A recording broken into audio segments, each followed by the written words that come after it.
Hello everyone, मैं doctor Maya Agarwal, assistant professor SPC government college Ajmer. बच्चों, आज का हमारा टॉपिक है levels in organisation structure of insurance company.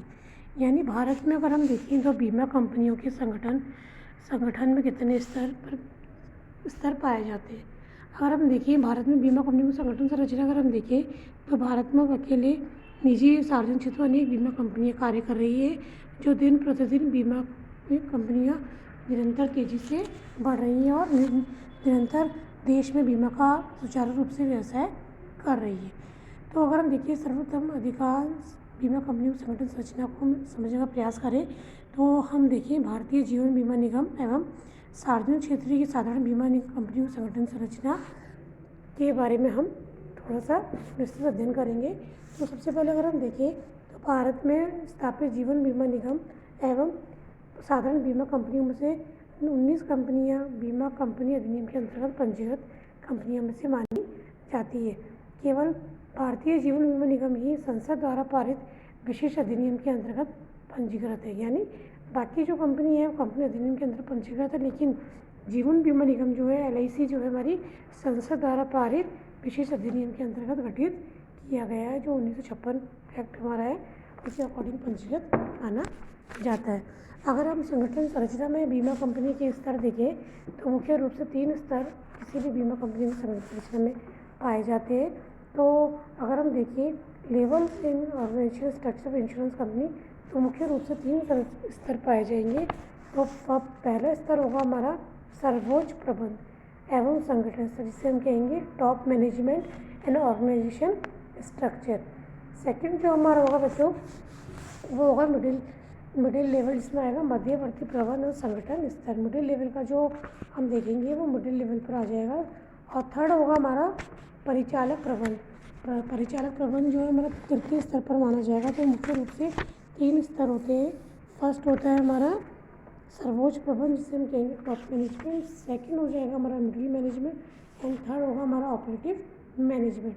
तो किसी भी बीमा कंपनी की अगर हम बात करें संगठन संरचना हमने देख लिया, अपने उद्देश्य वो अपने व्यापार के अकॉर्डिंग बनाते हैं, चयन करते हैं संगठन संरचना के आकार का। लेकिन जो स्तर पाए जाएंगे किसी भी बीमा कंपनी की संगठन संरचना में मुख्य रूप से 3 स्तर पाए जाएंगे। तो सर्वोच्च प्रबंध के स्तर पर अगर हम बात करें तो प्राय सभी बीमा कंपनियों का सर्वोच्च प्रबंध एवं संगठन का स्तर केंद्रीय या पंजीकृत कार्यालय को माना जाता है। सारे कार्य केंद्रीय या पंजीकृत कार्यालय पर ही केंद्रित होते हैं।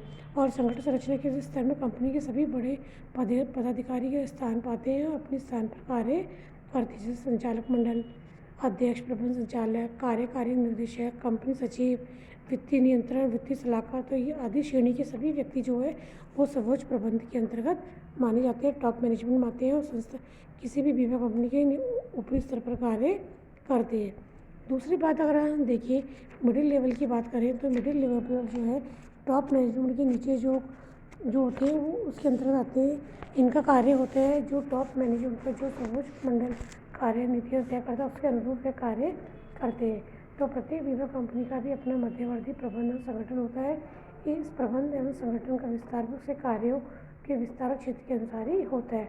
आज हमारे देश में कुछ कंपनियाँ कार्य करती है, कुछ राज्यों में कार्य करती है, कुछ कंपनियों का बीमा व्यवसाय संपूर्ण देश में फैला हुआ होता है। तो जिन बीमा कंपनियों का बीमा व्यवसाय कुछ ही प्रदेशों और भौगोलिक क्षेत्रों तक ही सीमित है वे उन प्रदेशों में उसका प्रादेशिक क्षेत्रीय कार्य स्थापित कर लेती है, वहाँ से इसका कार्य होता है।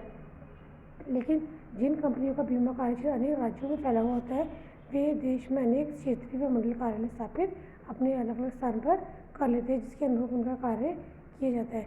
प्रत्येक क्षेत्रीय कार्यालय व मंडल कार्यालय पर सभी महत्वपूर्ण कार्य करने हेतु सभी विभाग स्थापित किए जाते हैं। उन विभागों में अलग कर्मचारी अपने अपने कार्य को पूरी कुशलता और दक्षता से करने का प्रयास करते हैं। इन विभागों में अगर हम देखें तो विपणन विभाग में तो marketing department, human HRD department, finance accounting department, बीमा करने मतलब इंश्योरेंस कैलकुलेशन डिपार्टमेंट, क्षेत्रीय प्रशिक्षण विभाग आदि विभाग हो सकते हैं, जो अपने अपने क्षेत्रों में रहते हुए अपने भी विभाग संबंधी सभी कार्यों का कुशलता से निष्पादन करके अपने बीमा व्यवसाय को आगे बढ़ाते हैं। तो ये हो गई हमारी मिडिल स्तर पर कार्य की बात। अब थर्ड जो हमारा बिंदु आता है वो परिचालन प्रबंध एवं संगठन, जिससे हम ऑपरेटिव मैनेजमेंट या जो बीमा कंपनी का तृतीय स्तर भी मानते हैं। तो अतः प्रत्येक बीमा कंपनी में क्षेत्रीय या मंडल कार्यालय स्थापित किए जाते हैं या नहीं, लेकिन प्रत्येक बीमा कंपनी में परिचालन प्रबंध और संगठन अवश्य ही होता है।